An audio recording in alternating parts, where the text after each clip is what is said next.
Good morning, students. Class 7th, Chapter 3rd, Geography. The next topic is the landforms made by winds. Wind action is most prominent in desert as there is hardly any vegetation to check the velocity of wind.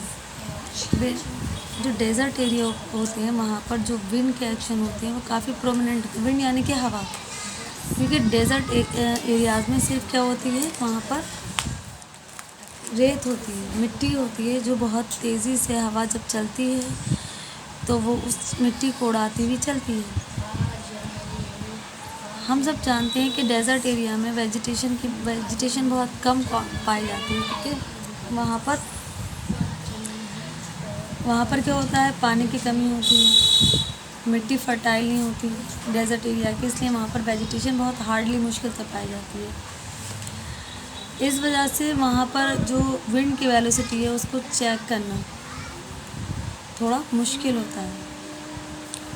When a strong wind laden with coarse sand particles strike the surface of a rock mass, जब तेज़ हवाएं चलती हैं तो वो अपने साथ मिट्टी के जो पार्टिकल्स हैं, जो रॉक पार्टिकल्स हैं, वो अपने साथ लेकर चलती हैं और उनको इट गेट इरोडेड। और ये जो पार्टिकल्स होते हैं ये एक जगह इरोड होते रहते हैं, जमा होते रहते हैं। The base of the rock is eroded more than the top. The base of the rock, और जो चट्टानें होती हैं उनका जो बेस है वो पूरी तरह से इरोडेड हो जाता है then more than the top. यानी कि जब ये पार्टिकल्स एक जगह जमा होते हैं तो वो जमा होते होते वहाँ पर एक बेस से जमा होना शुरू होते हैं और टॉप तक जमा हो जाते हैं। Eventually the rock resemble a mushroom, और उसके बाद वो जो रॉक होती है वो किस तरह की दिखने लगती है, मशरूम की तरह की। मतलब आप इसको ये समझ लीजिए, जो रॉक पार्टिकल है वो हवा की मदद से उड़ते हुए आए, तेज़ हवाओं की मदद से उड़ते हुए आए, एक जगह जमा हो गए, फिर उसके ऊपर दूसरे रॉक पार्टिकल्स, मिट्टी के और जो भी सॉइल पार्टिकल्स हैं तो वो जमा होते रहते हैं, और एक वक्त ऐसा आता है कि वो मशरूम की तरह नज़र आने लगते हैं। मशरूम की तरह नज़र आने लगते हैं। देखिए बेटा, ये है मशरूम टाइप का, लिखा हुआ है ना नीचे मशरूम रॉक। देखिए ये रॉक पार्टिकल्स यहाँ जमा हुए, उसके बाद और ऊपर हवा की मदद से आए तो ये इस तरह की शक्ल इख्तियार कर लेते हैं। ये इसका कहलाता है mushroom rock. This portion is called the direction of wind, हवा इस तरफ से चल रही है। That is a soft rock, that is hard rock, turbulence, और ये पोर्शन कहलाता है the sand blast effect is maximum at the base where the wind is carrying its greater load. Mushroom with narrow base and a wide top, और इसका जो base होता है वो नैरो होता है और जो टॉप होती है वो काफ़ी इस तरह की होती है, जिसके लिए वर्ड यूज़ हुआ है wide top. Such rock are called the mushroom rock, और इस तरह की रॉक को मशरूम रॉक या रॉक पेडिस्टल्स कहा जाता है। क्या कहा जाता है बेटा? Rock पेडिस्टल्स।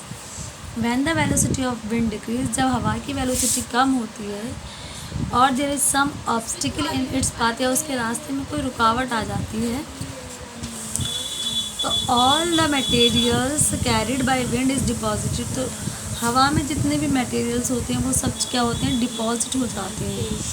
The most important feature formed as a result of this deposition is the sand dune, और इस डिपोजिशन की वजह से क्या बनते हैं? इस डिपोजिशन की वजह से बनते हैं सैंड ड्यून्स, रेत के पहाड़, रेत के टीले। अ sand dune is a low hill of sand. जो सैंड ड्यून होते हैं वो क्या होते हैं? वो मिट्टी के लो हिल यानी कि मिट्टी के टीले होते हैं, जिनको कहा जाता है सैंड ड्यून, रेत के टीले, मिट्टी के या रेत के पहाड़, जिनकी लंबा ऊंचाई जो होती है वो कम होती है। Winds carry the fine sand particle far away much beyond the desert. जो हवा होती है वो अपने साथ फाइन सैंड पार्टिकल, मिट्टी के काफ़ी सारे पार्टिकल अपने साथ लेकर चलती है मच बियॉन्ड द डेजर्ट, और डेजर्ट से उसको वो आगे की तरफ बढ़ा, मतलब अपने साथ मिट्टी हवा उन जो सैंड पार्टिकल्स हैं उनको अपने साथ लेकर चलती है। Deposit them in humid region, और उसके बाद में वो उनको कहाँ डिपॉजिट कर देती है? उन जगह पर डिपॉजिट कर देती है जहाँ पर थोड़ी नमी होती है। This deposition is yellowish grey in colour, और ये जो डिपोजिशन होता है मिट्टी का ह्यूमिड जगह पर, वो किस कलर का होता है? Yellowish grey. Form a soil called the Lucy, और इस तरह से जो मिट्टी बनती है उसे कहते हैं loess. Extensive loess deposit are found in the north China, और एक्सटेंसिव लुइस जो सबसे ज़्यादा जो डिपॉजिट हुई है मिट्टी येलोइश ग्रे कलर की, जिसको लुइस कहते हैं, वो कहाँ पर पाई जाती है? पाई जाती है नॉर्थ चाइना में। नेक्स्ट टॉपिक हमारा land form made by waves. Waves यानी लहरों के ज़रिए किस तरह के लैंड फॉर्म बनते हैं? Sea wave are the most important agent of erosion that modify coastal land form. जो सी वेव होती हैं बहुत इम्पॉर्टेंट एजेंट है इरोजन का, जो कोस्टल लैंड फॉर्म को मॉडिफाई करती हैं। इन प्लेस एक ऐसी जगह where the coast is rocky, जहाँ का जो कोस्टल रीजन है वो रॉकी है, with steep slopes, steep slope पाए जाते हैं। वर्टिकल वॉल रॉक की वर्टिकल रॉक्स पाई जाती हैं वर्टिकल फॉर्म में, वर्टिकल वॉल की फॉर्म में। तो इस तरह की जो रॉक होती हैं वो कैसे बनती हैं? वो बनती हैं erosive action of sea wave. Sea wave का जो भी इरोसिव एक्शन होता है उसकी मदद से ही ये वर्टिकल वॉल बनती है। इनको कहा जाता है सी क्लिफ। का क्या कहा जाता है बेटा? इनको कहा जाता है सी क्लिफ, यानी कि सी वेव की मदद से जो इरोसिव एक्शन होता है उसकी मदद से जो वर्टिकल वॉल ऑफ रॉक बनती है, जो रॉक बनती है जो वर्टिकल, जिनकी जो वॉल होती है वो वर्टिकल होती है, तो उस तरह की रॉक्स को कहा जाता है sea cliff. Gradually the cliff is worn away and recedes island. तो धीरे धीरे जो क्लिफ होते हैं क्या करते हैं? worn away and recede inland, leaving behind a flat surface called a wave cut platform। तो धीरे धीरे क्लिफ जो होते हैं वो वॉर्न अवे होते हैं, मतलब पीछे की तरफ खिसकना शुरू हो जाते हैं, और उसके बाद ये क्या छोड़ते हैं? आपके अपने पीछे ये छोड़ के जाते हैं एक फ्लैट सरफेस, बिल्कुल फ्लैट एरिया, और इस फ्लैट सरफेस एरिया को कहा जाता है वेव कट प्लेटफॉर्म। क्या कहा जाता है? Wave cut platform. Sometime if the rock eight the base of Cliff is week, कभी कभी ऐसा होता है कि जो रॉक होती है क्लिफ के बेस की जो रॉक होती है वो कमज़ोर हो जाती है। तो द एक्शन ऑफ वेव, तो वेव के एक्शन से स्कोप आउट होल, तो उसमें क्या होते हैं? होल सुराख हो जाते हैं क्योंकि वो वीक हो गई है। तो जब उस पर लहरें पड़ती हैं और वो रॉक कमज़ोर हो चुकी है, तो लहरें जब उस पर तेज़ी के साथ पड़ती हैं तो उसकी वजह से उसमें होल्स हो जाते हैं, which become enlarge to form caves. और जब ये जो होल है वो बड़े हो जाते हैं तो क्या बनाते हैं? वो बनाते हैं केव्स। ग्रेजुअली धीरे धीरे ये जो केव्स होती हैं gate bigger only the roof remain, तो ये जो केव्स होती हैं बड़ी हो जाती हैं धीरे धीरे, और फिर इनको क्या कहा जाता है? ये बनाती हैं आर्चीज़। क्या बनाती है बेटा? Arches. And erosion continue the roof collapse, तो ये जो इरोजन होता है ये कंटिन्यू प्रोसेस, मतलब ये प्रोसेस कंटिन्यू रहता है। रूफ जो होती है कोलैप्स करने लगती हैं, leaving only the wall which are called the stack, और जो कोलैप्स करने की वजह से फिर क्या रह जाता है? उन वॉल्स में जो भी वो वॉल्स बचती हैं, लीविंग ओनली द वॉल, सिर्फ वॉल्स बचती हैं, और ये वॉल्स कहलाती हैं stack get further eroded to form stump, और ये जो स्टैक्स होते हैं ये आगे जाके ये भी इरोड हो जाते हैं और ये इरोड होकर बनाते हैं स्टम्प्स। बेटा एक थोड़ा ये जो टॉपिक है थोड़ा सा मुश्किल है, बस आपको याद रखना है कि एक वेव कट प्लेटफॉर्म कैसे बनते हैं, आर्चेस कैसे बनती हैं, केव्स कैसे बनते हैं, स्टैक्स, और स्टैक फर्दर इरोड होकर स्टम्प बन जाते हैं। The eroded material are deposited by wave, और इरोडेड जो मटेरियल होता है वेव्स की मदद से जहाँ भी ये डिपॉजिट होता है, और ये डिपॉजिट कहाँ होता है? कोस्टल रीजन में। The these deposit accumulate and form a beach, तो ये जो डिपॉजिट होता है क्या करता है? इस डिपोजिशन की वजह से ही बीच बनते हैं। It is essentially made up of sand, और इन बीच के लिए क्या चीज़ ज़रूरी होती है? Sand, gravel and pebbles brought by the waves. और ये सब चीज़ें sand, gravel and pebbles, wave जब लहर आती है तो वो अपने साथ ही सारी ज़रूरी चीज़ें लेकर आती है। कहाँ? बीच पर। ठीक है, तो बेटा देखो ये एक पिक्चर दे रखी है बीच की, दिख रही है आपको? चलिए अब ये है कि हम बेटा हमारी जो एक्सरसाइज है उसे डिस्कस कर लेते हैं। देखिए बेटा एक्सरसाइज है हमारी, एक्सरसाइज आपको बुक पर करनी है। If it is not one of the most major lithospheric plate कौन सी होती है? वो मेडिटेरियन प्लेट। नेक्स्ट बेटा हमारा an example of a volcano is,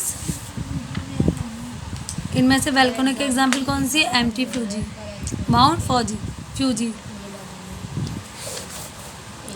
next the magnitude of very destructive earthquake is 7 और अबव।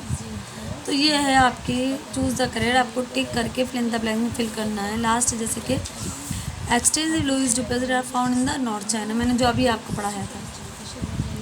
उसके बाद में बेटा आपके ट्रू फॉल्स हैं, जैसे कि फर्स्ट है dormant volcano is one which has no record of eruption, it is false. The funnel shape depression at the top of volcano is called a vent, false. Most active volcanoes of the world are located in the Atlantic Ring of Fire. It is also false. Rivers are the most important agent of the gradation. True. A gorge is called the T-shaped valley. It is false because it is called the I-shaped valley. उसके बाद आपके बेटा fill in the blanks हैं. The earth crust is divided into 7 major lithospheric plates. Mauna Loa is an example of an active volcano. ये आपकी क्या है बेटा? fill in the blanks. ये है आपका Sea Cliff, SEAC।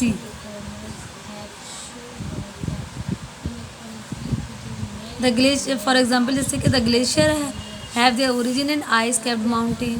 Fill in the blanks में आएगा sea cliff is an almost vertical wall of rock formed by the wave erosion. अब बेटा आपके तो ये क्वेश्चन आंसर डिस्कस कर लेते हैं। 20 से 10 to 20 वर्ड्स वाले, यानी कि 10 से 20 शब्द वाले हैं। Name the 7 major lithospheric plates के नाम आपको लिखने हैं। जो 3 टाइप्स ऑफ प्लेट मूवमेंट्स की कितनी टाइप्स होती हैं? 3 होती हैं, उनके नाम लिखने हैं। What where are the active volcano, दुनिया में कहाँ पर सबसे ज़्यादा एक्टिव वोल्केनो दुनिया में कहाँ पर लोकेट करता है? वो कौन सा इंस्ट्रूमेंट है जिसका इस्तेमाल अर्थक्वेक को मेज़र करने में या अर्थक्वेक की ट्रेमर्स को मेज़र करने में, रिकॉर्ड करने में किया जाता है? That is the seismograph. आपको इन क्वेश्चन आंसर की PDF भेज दी जाएगी, तो आपको क्वेश्चन आंसर करने हैं अपनी कॉपी पर और फिर एक्सरसाइज करनी है बुक पर।